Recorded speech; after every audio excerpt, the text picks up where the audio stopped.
Welcome back to another episode of Rock Boys Football. Not only a massive football game going down in Eugene, Oregon, Saturday night, this is also a massive opportunity for Dan Lanning, the Oregon Ducks, to really continue that momentum that they have on the recruiting trail. And why I think this is such an important conversation. And I get why Oregon fans just want to talk about what's in front of them in 2024. That's kind of been our main focus this week, is talking about this football game, how Oregon can get it done. Another massive storyline here is just continuing to see what Dan Lanning is building in Eugene, Oregon. Like, there's a reason Dan Lanning didn't even look at that Alabama job. He knows he has everything that he needs to win in Eugene. And I think part of being a national championship caliber team every single year is getting it done on the recruiting trail. I think what's a fascinating storyline in this football game is, who are you playing? You're playing Ohio State. If there are two top dogs in the Big Ten Conference right now, it's Oregon, it's Ohio State. But more importantly, who does Oregon go to battle with time and time again on the recruiting trail? It's the Ohio State Buckeyes. And a lot of these kids that will be on campus Saturday night are also looking at Ohio State. And so, yeah, this is a massive football game in the landscape of 2024. This feels like a massive football game over the next couple of years as well, because of the recruiting implications that we're going to see in this game. Now, if there was a game to have all your top targets to, it would be Saturday night in Eugene against Ohio State. That's exactly what Oregon's doing. It's going to be a phenomenal environment and a chance for Oregon to show what Oregon looks like on a national stage. Fired up to get into some of the names that intrigue me the most that will be on campus for Oregon. I'll start with this. This doesn't even scratch the surface of the names that will be on campus. We'd probably have to go for 3 hours if we wanted to break down every single prospect. So I chose five that I think are personally some of the most intriguing prospects that we'll see. Now, before we get into it, as always, to the Oregon fans, one, I can't thank you guys enough. It's been a blast talking this program, not only on the football field in 2024, but just what's going on with this program, whether it's transfer portal, whether it's the high school recruiting trail. Y'all follow recruiting a lot, and it's been a blast talking with you guys in the comment section. I can't thank you guys enough. If y'all do enjoy the content, consider subscribing to the channel. Without further ado, let's get into this one. Let's start with one of the uncommitted remaining prospects in 2025 that is a crown jewel for a lot of different programs, including Ohio State. That's five-star defensive lineman Jaem Stewart. Now, I think Oregon fans are probably familiar with this name. Formerly in 2026, just announced he's reclassifying to the 2025 class. Uncommitted prospect that is going to be hard to get out of the state of Louisiana. LSU is not going to let this kid up out of state, I should say, without a fight. But if there are a couple programs to watch, it would be Oregon and Ohio State. And this is a massive opportunity for Oregon to kind of get some momentum in this recruitment. Now, you look at Jaem Stewart, I think it starts with Dan Lanning prioritizing the defensive line. You saw it in 2024. You saw it in the transfer portal.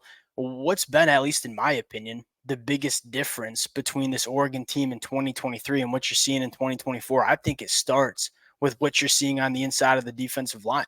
Like what Derek Harmon is doing every single game, impacting the football game.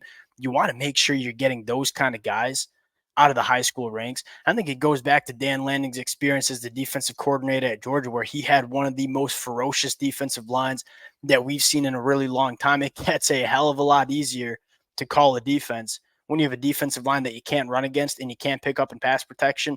That's what Dan Lanning is trying to build in Eugene. You saw all the efforts that he made in the 2024 class with guys like Aiden Breland. You saw what he was trying to do in the transfer portal. Jaem Stewart is going to be a massive piece for this Oregon defensive line if he can get him in the boat in terms of building that elite defensive line, especially as you go into the Big Ten. Jaem Stewart, massive, and kind of talking about the prospect a little bit. I'm sure some of you guys are interested in that as well. Go back to his sophomore year, 33 tackles for loss, 20 sacks. This kid he's built in a laboratory. Like, there's a reason he's a five-star defensive lineman, 6'6", 270, carries the weight exceptionally well. A little bit of a raw prospect, which, again, makes sense. He should be a junior in high school. This kid is special. And if you're a defensive line coach, you're looking at Jaem Stewart and say, just let me have 2 years with him and let me see what I can do, because the upside that Jaem Stewart brings is just a little bit different. Now, the next name we got to talk about, another fascinating storyline in this football game here, is five-star cornerback Jaem Alford, obviously committed to Ohio State. Auburn's making a push. We've always said this. It just feels like Oregon is kind of lurking in the weeds on this one, and they're going to get him on campus for this football game. And I think the big storyline here is Jaem Alford seeing how good this Oregon secondary is. You look at one of the more fascinating matchups that we're going to see in this football game. It's guys like Jabbar Muhammad going up against some of the more talented wide receivers that we're going to see in the country that Ohio State has. We all know the impact that Jabbar Muhammad is bringing to this Oregon program, that true lockdown cornerback one. Jaem Alford can be that guy for Oregon over the next couple of years. Talk about the prospect, 6'1", 185 built extremely well, tackles well in space, two-way guy, track and field metrics. You go down the checklist of what you want in a cornerback prospect, they in a box. Then Jaem Alford leaves unchecked. Massive, massive target for this Oregon program. Last kid in 2025 that I do want to talk about, and maybe a new name for Oregon. I think a lot of Oregon fans probably familiar with Jaem Stewart, probably familiar with Jaem Alford. What about McKay Madsen? 2025 kid, three-star athlete, plays both sides of the football, running back and at linebacker. You take a look at the off-the-field metrics. He's a state champ in both the discus and the shot put. And this guy seems like a Dan Lanning football player. I don't know if he's going to be an all-American player for Oregon. I can promise you that he's going to be elite on special teams. I can promise you that he's going to be one of the hardest. Where this kid's a football player, and you talk about how you want to build this program, build this culture. You want guys like McKay Madsen in this program. I think there's a reason that Dan Lanning and Oregon are suddenly turning it up on this kid. I'll put my hand up first and say 2 weeks ago, I have never buzzed a film of McKay Madsen. Got into a little bit of the early senior year film. Again, this is a kid that you want on your football team. 6'1", 230, extremely thick lower half, extremely powerful prospect. Whether he plays running back or linebacker, I think Oregon sees him more as a linebacker, a thumper linebacker. I think this kid is a fascinating kid that, again, I think Dan Lanning, from just a culture standpoint, you want this kid in your program. Now, going to the 2026 class, Oregon is loading up in terms of, I think Dan Lanning sees 2026 as a potential to have the best recruiting class in the country, especially if you can put class or a special season in 2024. Let's start with Jet Washington, Bishop Gorman, nephew of Kobe Bryant, which you want to bet on those athletic traits there. But more importantly, with Jet Washington, this kid can play both sides of the football. We've talked about this a couple times. Oregon might not have that ball hawking safety that can kind of just erase that deeper third. Jet Washington's that guy. I mean, 6'5", 200 pounds, the length, and then the combination of the speed. This kid covers so much ground as a safety. Now, he could be an elite wide receiver too. I wouldn't be surprised if Oregon might see a little wide receiver in him as well.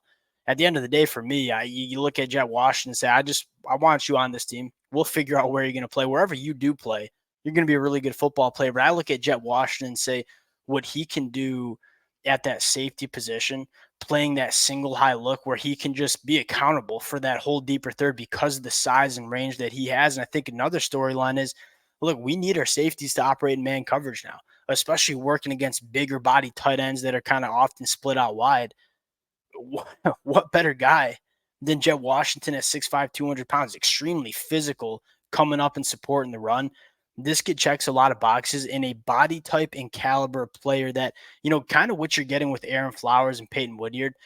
Jet Washington might be a souped up version of those two kids. I think Jet Washington's an awesome player. The last one I want to talk about, Keandre Harrison, who I think is a really unique prospect that could probably play multiple different positions. Now, I think a lot of people see him as a tight end. Yeah, 6'5", 250, phenomenal athlete, has multiple Division I Power 5 offers on the basketball court, averages over 20 points per game. Wake Forest, Texas A&M offering him as a basketball player. The Oregon tight end position. You want to go, if you're a tight end, you want to go play for Oregon. Now, look how well Will Stein gets the tight ends involved, whether it's Kenny Sadiq, whether it's Terrence Ferguson. Now, I think what's fascinating about Kendra Harrison is that I'll say I think he could be an offensive tackle. You look at Darnell Washington. I'm sure many remember him coming out of Bishop Gorman and say, Darnell Washington was kind of a similar prospect to Harrison. I always felt like Darnell Washington, for how big and how athletic he was, could be a difference maker at the offensive tackle spot if you could put the weight on him. I look at Kendra Harrison and say kind of the same things at 6'7", 250. He's got the frame to get up to 320 pounds, but the athleticism and length that he has, I think it's special. Like, again, kind of like Jet Washington, could play any position on the football field, could probably even be an edge rusher if you wanted him to. The edge rusher film is pretty impressive. Get him on the program. Again, I think he sees himself as a tight end. I think Oregon probably sees him as a tight end as well. It's a very attractive tight end offense under Will Stein.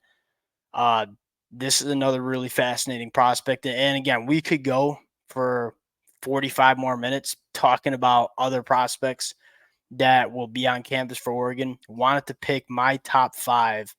We'll close it out there. Appreciate you guys rocking with it. If y'all do enjoy the content, consider subscribing to the channel. We'll talk to y'all later. Peace.